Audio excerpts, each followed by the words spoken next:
Shalom, shalom, shalom de Deus, minha irmã. Que a paz de Cristo esteja sobre a sua vida, sobre a sua casa, sobre o seu entendimento. Vamos aprender mais um pouquinho, porque a gente sabe que aprendizado muda comportamento. E nós precisamos, enquanto mulheres, aprender todos os dias. Porque todos os dias nós precisamos ser ministradas pela palavra de Deus. Nós não podemos utilizar a palavra de Deus somente quando nos convém, quando nós queremos uma resposta, quando nós queremos tomar uma decisão, quando nós precisamos fazer algo. É bom, mas esse não é o nosso objetivo, não é o nosso propósito e nem acreditamos que seja o propósito de Deus. A Bíblia, ela é um livro de relacionamento.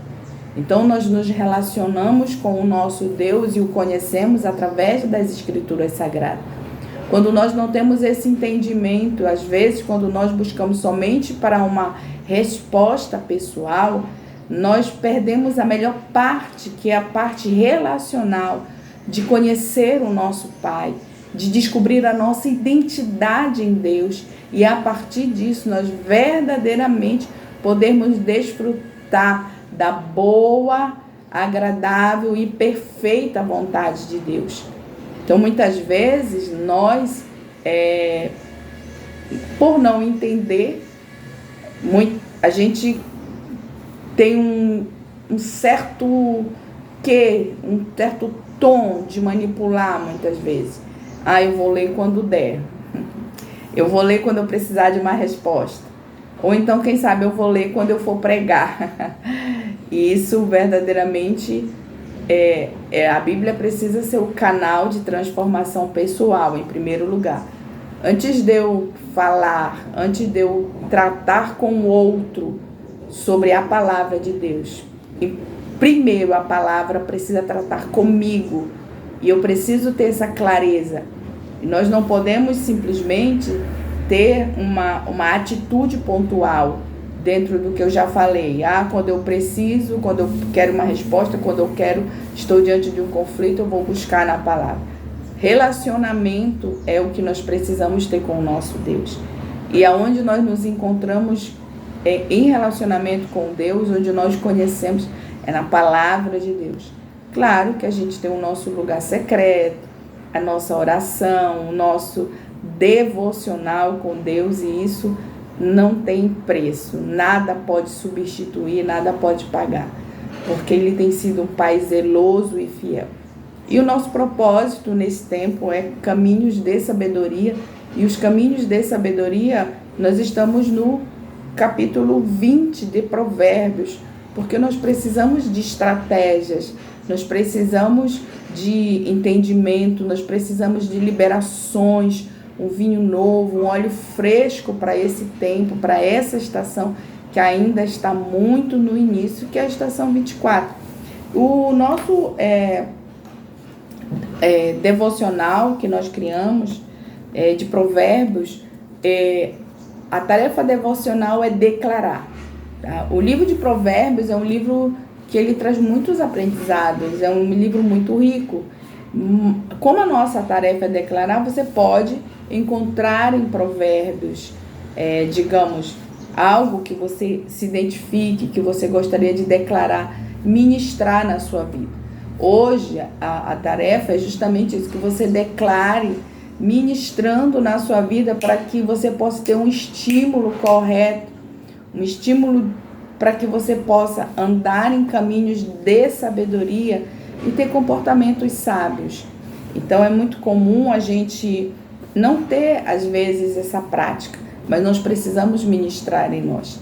Antes de nós pensarmos em ministrar em qualquer outro, em primeiro lugar, nós precisamos ministrar em nós. Porque antes da palavra ir para qualquer outra, ela passa por nós e ela precisa fazer verdadeiramente a diferença na nossa vida, trazendo transformação e cura. O capítulo 20, ele é interessante, que ele é muito rico. O Provérbios todo é muito rico. Tem um 5 que diz: como águas profundas são os propósitos do coração humano, Todavia, quem tem discernimento sabe como trazê-los à tona. Quantos sonhos, né? Quantos propósitos, quantos desejos nós temos dentro de nós.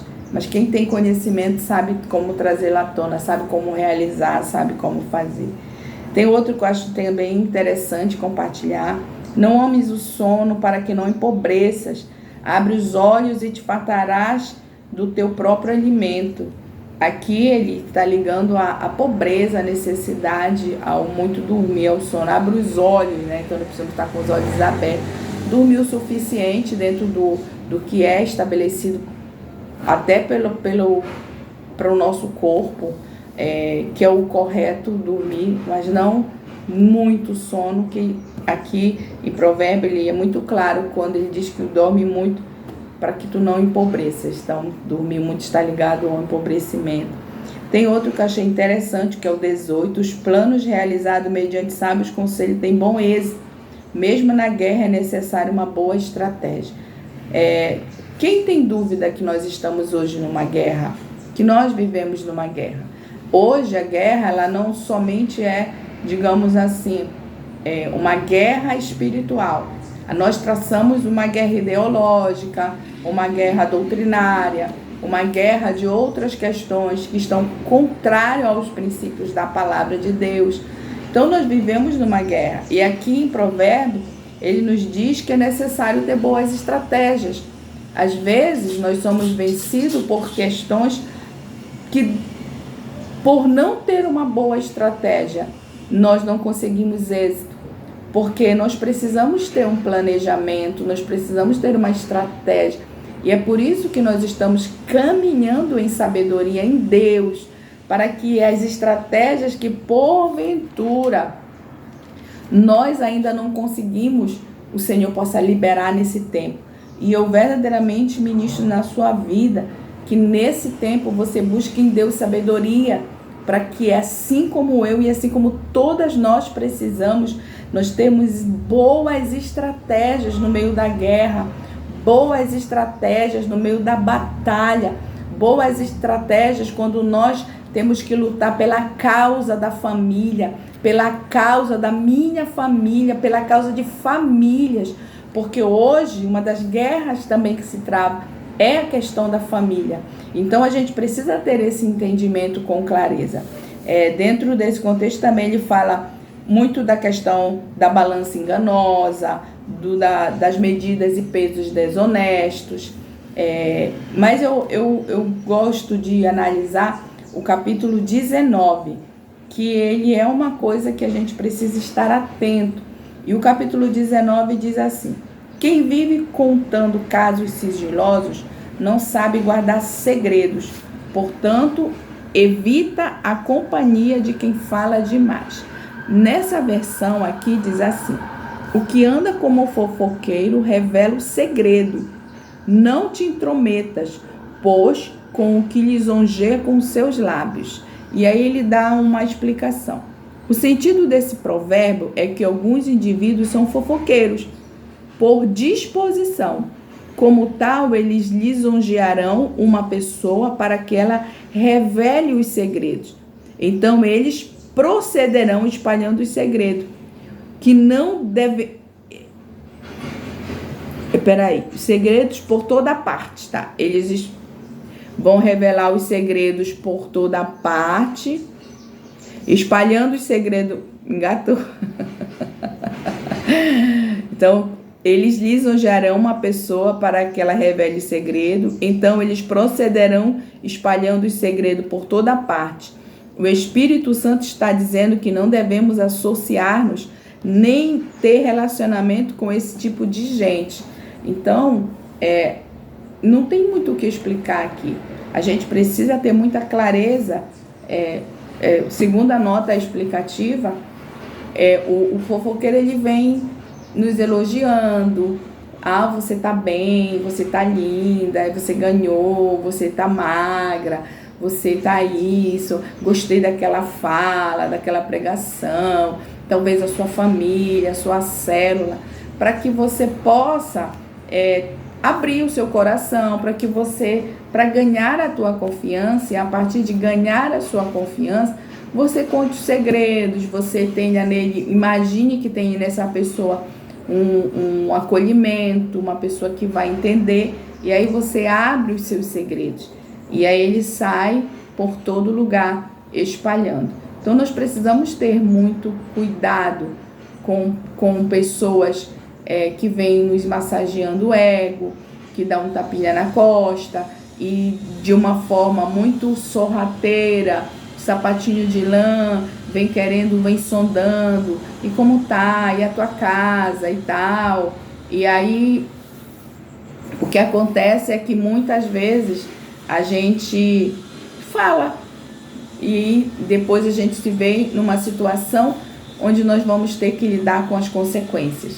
Então nós temos que ter muita prudência, muita sabedoria em Deus, com as nossas alianças que nós fazemos, as pessoas que estão sentados à nossa mesa, as pessoas a qual nós estamos alinhados. Todas as pessoas que nós estamos alinhados, precisam estarmos alinhados em Deus. Como é que eu consigo identificar uma pessoa? Por exemplo, é muito fácil, não é muito difícil. Digamos que você está diante de uma pessoa que ela se diz muito espiritual, muito santa, muito certa, muito correta. Mas numa conversa de 15 a 20, 30 minutos que você tem com essa pessoa, em nenhum momento ela faz referência à palavra, em nenhum momento ela faz referência a Cristo, em nenhum momento ela faz referência ao Evangelho, em nenhum momento ela não fala nada da Escritura. Você precisa estar atento para essa pessoa. Você vai se afastar dela? Não. Talvez essa pessoa esteja do seu lado para você ajudá-la, mas não para contar os seus segredos. Talvez essa pessoa esteja do seu lado, que Deus permitiu que ela estivesse, para que você fosse uma pessoa que pudesse orientá-la em algumas questões e ajudá-la. Mas a ponto de abrir seu coração e contar seus segredos, você precisa ter pessoas certas ao seu lado. Então, dessa forma a gente começa a identificar alguns padrões de comportamento. E aí, às vezes, a gente consegue ver pessoas se dizendo tão íntimas de Deus, mas não consegue ter uma única fala da palavra ou de Deus. Aí a gente tem que desconfiar. O que é que a gente tem que fazer? Muitas vezes a pessoa chega a nós como se nós precisássemos dela, mas ela não tem consciência que na realidade ela precisa de nós. Ela precisa de nós, porque nós precisamos, e é por isso que nós precisamos ter a palavra na nossa boca. É por isso que nós precisamos ter o conhecimento, e é por isso que nós precisamos ter a sabedoria. Então, assim, nós precisamos ter esse entendimento e esse discernimento. Quem vem para próximo de nós, para verdadeiramente nos auxiliar, nos acolher, nos ajudar, e quem vem para perto de nós, para que a gente possa estar fazendo sendo esse canal em Deus, de acolher, de ajudar. Então, que a gente possa ter um discernimento em Deus e ter verdadeiramente sabedoria no Senhor, para que a nossa vida, se for espalhada ao vento, ela possa ser levada ao vento, para que o nome do Senhor seja glorificado, para que o Evangelho seja pregado, para que você e eu possamos ser reconhecidas como mulheres tementes, como mulheres em Deus, que tem a palavra da verdade junto ao lábio, e sempre que nós abrirmos a nossa boca, nós possamos estar abençoando vidas, que nós possamos refletir todos os dias na palavra, que nós possamos ter fome e sede da palavra. E é isso que eu quero ministrar na nossa vida, na sua, na minha vida. Fome e sede da palavra. Fome e sede da palavra. Fome e sede da palavra. Que haja fome em nós, que haja sede em nós, de consumirmos, de bebermos a palavra de Deus nesse tempo, em todos os tempos da nossa vida. que nós possamos ser alcançados pela sabedoria do alto. É assim que nós desejamos nesse dia. Em nome do Senhor Jesus Cristo. Fica na Shalom do Senhor.